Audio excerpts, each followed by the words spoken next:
Price lord. ಕರ್ತನ ನಾಮಕ್ಕೆ ಸ್ತೋತ್ರ ಉಂಟಾಗಲ್ಪಡಲಿ. ಪ್ರೀತಿಯುಳ್ಳ ದೇವ ಜನರೇ, ಯೇಸು ಕ್ರಿಸ್ತನ ಹೆಸರಿನಲ್ಲಿ ನಾನು ನಿಮ್ಮನ್ನ ವಂದಿಸುತ್ತೇನೆ.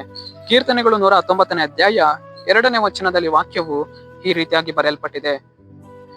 ಸಂಪೂರ್ಣ ಮನಸ್ಸಿನಿಂದ ಆತನನ್ನು ಹುಡುಕುವವರು ಭಾಗ್ಯವಂತರು ಎಂದು ವಚನವು ಬರೆಯಲ್ಪಟ್ಟಿದೆ.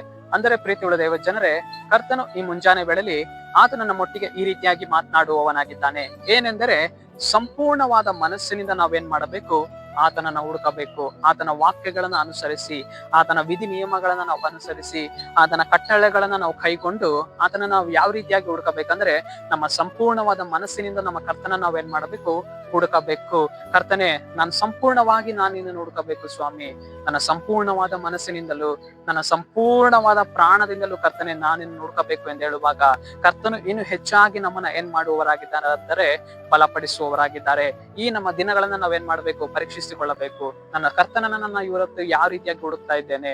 ನನ್ನ ದೇವರನ್ನ ನಾವು ಇವತ್ತು ಯಾವ ರೀತಿಯಾಗಿ ಹುಡುಕ್ತಾ ಇದ್ದೇನೆ? ನನ್ನ ಪೂರ್ಣವಾದ ಮನಸ್ಸಿನಿಂದ ನಾನು ನನ್ನ ದೇವರನ್ನ ಹುಡುಕ್ತಾ ಇದ್ದೇನಾ?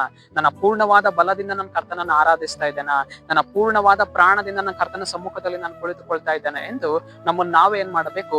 ಪರೀಕ್ಷಿಸಿಕೊಳ್ಳಬೇಕು. ಪ್ರೀತಿಯುಳ್ಳ ದೇವ ಜನರೇ, ಆದುದರಿಂದ ನಮ್ಮ ದೇವರನ್ನ ನಾವು ಇವತ್ತು ಯಾವ ರೀತಿಯಾಗಿ ಹುಡುಕಬೇಕು? ನಮ್ಮ ಕರ್ತನನ್ನ ನಾವು ಇವತ್ತು ಯಾವ ರೀತಿಯಾಗಿ ಆರಾಧಿಸಬೇಕಂದರೆ, ನಮ್ಮ ಪೂರ್ಣವಾದ ಬಲದಿಂದಲೂ, ಪೂರ್ಣ ಮನಸ್ಸಿನಿಂದಲೂ, ಪೂರ್ಣ ಪ್ರಾಣದಿಂದಲೂ ನಮ್ಮ ದೇವರನ್ನ ನಾವೇನ್ ಮಾಡಬೇಕು? ಹುಡುಕಬೇಕು. ಸರಿ, ನಾವು ಪ್ರಾರ್ಥಿಸಿಕೊಳ್ಳೋಣ. ಅಪ್ಪ ಕರ್ತನೆ, ನಿನ್ನ ವಾಕ್ಯವು ಈ ರೀತಿಯಾಗಿ ಬರೆಯಲ್ಪಟ್ಟಿದೆ. ಸಂಪೂರ್ಣವಾದ ಮನಸ್ಸಿನಿಂದ ಆತನ ನಾವು ಹುಡುಕುವವರು ಭಾಗ್ಯವಂತರು ಎಂದು. ಕರ್ತನೆ, ನಮ್ಮ ಸಂಪೂರ್ಣವಾದ ಮನಸ್ಸಿನಿಂದ ನಾವು ನಿಮ್ಮನ್ನ ಹುಡುಕ್ಲಿಕ್ಕೆ ಆಗುವಂತೆ ಸಹಾಯವನ್ನ ಮಾಡ್ರಿ ಅಪ್ಪ. ನಮ್ಮನ್ನ ಭಾಗ್ಯವಂತರನ್ನಾಗಿ ನೀನ್ ಮಾಡು ರಾಜ. ಅದಕ್ಕಾಗಿ ಸ್ತೋತ್ರ. ನಜರೇತಿನ ಯೇಸುವಿನ ನಾಮದಲ್ಲಿ ತಂದೆಯಾದ ದೇವರೇ, ಆಮೇನ್, ಆಮೇನ್.